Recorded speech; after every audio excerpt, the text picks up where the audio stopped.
अस्सलामुअलैकुम everyone, I hope you all are fine and blessed by the grace of almighty Allah. तो आज की इस वीडियो में हम एलसीएम फाइंड आउट करना सीखेंगे 36, 60 एंड 45 का बाय प्राइम फैक्टराइजेशन मेथड। इस मेथड में हमारे पास यहाँ जितनी भी वैल्यूज़ होती हैं, सबसे पहले हम उनके अलग अलग प्राइम फैक्टर्स फाइंड आउट करते हैं। इस वक्त हमारे पास यहाँ 3 वैल्यूज़ हैं, तो हम इन तीनों के one by one prime factors find out करेंगे। जो हमारे पास यहाँ वैल्यूज़ हैं उनमें फ़र्स्ट वैल्यू है 36, सेकेंड वैल्यू है 60 और थर्ड एंड लास्ट वैल्यू है हमारे पास 45।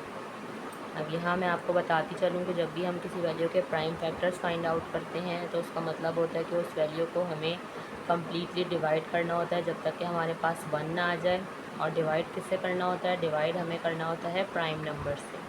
प्राइम नंबर्स कौन से नंबर्स होते हैं? यहाँ मैं आपको बताती हूँ कि प्राइम नंबर्स वो नंबर्स होते हैं जो सिर्फ और सिर्फ 2 ही टेबल्स में आते हैं, किसी तीसरे टेबल में नहीं आते, सिर्फ और सिर्फ अपने और 1 के टेबल में आते हैं। वो नंबर्स कहलाते हैं प्राइम नंबर्स। यहाँ मैं आपको कुछ प्राइम नंबर्स की एग्जांपल दे रही हूँ, जैसे कि 2, 3, 5, 7 और ये इसी तरह कंटिन्यू रहते हैं।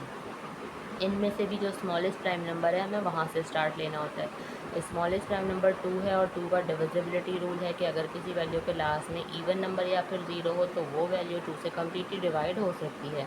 यहाँ हमें ये 2 वैल्यूज़ 2 से डिवाइड होती हुई नज़र आ रही हैं, तो उसे हम 2 से डिवाइड करना स्टार्ट करेंगे। 2 के टेबल में लेकिन 3 नहीं आता, उससे छोटा नंबर 2 1 पे आता है। जो 1 हमारे पास रिमाइंडर है वो चला गया 6 के पास और बन गया 16। 2 के टेबल में 16 बिल्कुल आता है 8 पे, ये बन चुका है 18। अभी भी इसके लास्ट में इवन नंबर है, इसलिए ये वैल्यू अभी भी 2 से ही डिवाइड होगी। 2 के टेबल में 18 आता है 9 पे। जब तक ये वैल्यू 2 से डिवाइड हो रही होती है तो हम उसे 2 से ही डिवाइड करेंगे। अब हमारे पास यहाँ ऑड नंबर आ चुका है, ये वैल्यू अब 2 से डिवाइड नहीं हो सकती। 2 के बाद नेक्स्ट प्राइम नंबर 3 है। 3 में चेक करेंगे कि क्या 9 3 से कम्प्लीटली डिवाइड हो सकता है। बिल्कुल हो सकता है, क्योंकि 3 के टेबल में 9 आता है 3 पे। और 3 को देख प्राइम नंबर है, 3 को यहाँ हमें 3 से ही डिवाइड करना है, क्योंकि 3 के टेबल में 3 आता है 1 पे। यहाँ हम 36 को कम्प्लीटली डिवाइड कर चुके हैं और ये आ चुके हैं हमारे पास 36 के प्राइम फैक्टर्स। अब इसी तरह हमने 60 के प्राइम फैक्टर्स फाइंड आउट करने हैं। इसके लास्ट में 0 है और अभी मैंने आपको 2 का डिविजिबिलिटी रूल बताया कि अगर किसी वैल्यू के लास्ट में इवन नंबर या फिर 0 हो तो वो वैल्यू 2 से कम्प्लीटली डिवाइड हो सकती है। 2 के टेबल में 6 आता है 3 पे एंड 2 टाइम्स 0 इज़ 0। 2 के टेबल में जब तक 0 है या जब तक इवन नंबर है ये वैल्यू 2 से ही डिवाइड होगी। 2 के टेबल में 3 नहीं आता, उससे छोटा नंबर 2 आता है 1 पे। जो 1 हमारे पास रिमाइंडर है वो चला गया है 0 के पास और बन गया 10। 2 के टेबल में 10 बिल्कुल आता है 5 पे। ये वैल्यू बन चुकी है 15। अब ये 2 से डिवाइड नहीं हो सकती। 2 के बाद नेक्स्ट प्राइम नंबर 3 है और 3 के टेबल में 15 आता है 5 पे। और 5 खुद एक प्राइम नंबर है, 5 को हमें 5 से ही डिवाइड करना है, क्योंकि 5 के टेबल में 5 आता है 1 पे। यहाँ हम 60 को भी कम्प्लीटली डिवाइड कर चुके हैं, हमारे पास 1 आ चुका और ये आ चुके हैं 60 के तमाम प्राइम फैक्टर्स। अब हमारे पास लास्ट वैल्यू है 45, इसके लास्ट में ऑड नंबर है, इसलिए ये वैल्यू 2 से तो डिवाइड नहीं हो सकती। 2 के बाद नेक्स्ट प्राइम नंबर 3 है और 3 का मैं आपको यहाँ डिविजिबिलिटी रूल बता देती हूँ। एक वैल्यू में जितने डिजिट्स होते हैं उनको अगर हम प्लस करें, जैसे अगर हम इन दोनों को प्लस करें 4 + 5 बन जाएगा 9। प्लस करने के बाद अगर ऐसा नंबर आता है जो कि 3 का मल्टीपल है तो ही वो वैल्यू 3 से कम्प्लीटली डिवाइड हो सकती है, वरना वो वैल्यू 3 से कम्प्लीटली डिवाइड नहीं हो सकती।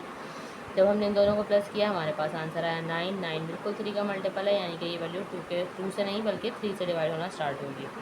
3 के टेबल में लेकिन 4 नहीं आता, उससे छोटा नंबर 3 आता है 1 पे। जो 1 हमारे पास रिमाइंडर है वो चला गया इस 5 के पास और बन गया 15। 3 के टेबल में 15 बिल्कुल आता है 5 पे। ये बन चुका है 15। अभी भी ये 3 से ही डिवाइड होगा, क्योंकि 3 के टेबल में 15 आता है 5 पे। और 5 को देख प्राइम नंबर है, 5 को 5 से ही डिवाइड करना है, 5 के टेबल में 5 आता है 1 पे। यहाँ हम इन तीनों के प्राइम फैक्टर्स फाइंड आउट कर चुके हैं। अब 1 बाय 1 सबसे पहले इन तीनों के प्राइम फैक्टर्स हम यूँ लिखेंगे। 36 के हमारे पास प्राइम फैक्टर्स आए हैं 2 × 2 × 3 × 3। फिर हम लिख लेते हैं 60 के प्राइम फैक्टर्स, जो कि हमारे पास आए हैं 2 × 2 × 3 एंड × 5। लास्ट में हम लिख लेते हैं 45 के प्राइम फैक्टर्स, जो कि हमारे पास आए हैं 3 × 3 × 5। प्राइम फैक्टर्स लिखने के बाद अब हमें चाहिए कॉमन फैक्टर्स। ऐसे कौन से हमें नज़र आ रहे हैं जो कि प्राइम फैक्टर्स तीनों में मौजूद है। सबसे पहले तो हम तीनों में देखेंगे कि किसकी पेयरिंग हो रही है। देखिए ए के 3 जो है वो तीनों में मौजूद है, इसका पेयर बना, ये पेयर बन के बाहर आ गया, ऐसे हमने एक बार लिख लिया। उसके अलावा हम चेक करेंगे ऐसा कोई प्राइम फैक्टर है जो कि तीनों में मौजूद हो। देखिए यहाँ पे 5 है, यहाँ पे भी है, लेकिन यहाँ कहीं 5 नहीं है, इसलिए तीनों में मौजूद नहीं है। यहाँ पे देखिए 3 यहाँ पे है, लेकिन यहाँ 60 के प्राइम फैक्टर्स में मज़ीद कोई 3 नहीं है। 2 भी है, तो वो यहाँ पे कोई 2 नहीं है, इसलिए 2 की भी 3 में पेयरिंग नहीं हो सकती। सबसे पहले हमने 3 में पेयरिंग चेक कर ली, एक ही हमें 3 का पेयर बनता हुआ नज़र आया, पेयर बन के बाहर आ गया, ऐसे हमने एक बार लिख लिया। अब हम देखेंगे कि ऐसे कौन से प्राइम फैक्टर्स हैं जो कि 2 में सेम हैं, हम उनकी पेयरिंग करेंगे। ठीक है, जैसे कि ये 2 देखिए इन 2 में इसका पेयर बना, पेयर बन के बाहर आ गया, हमने एक बार लिख लिया। ये और 2 का पेयर बना, यहाँ पेयर बन के बाहर आ गया, इसे भी हमने यहाँ एक बार लिख लिया।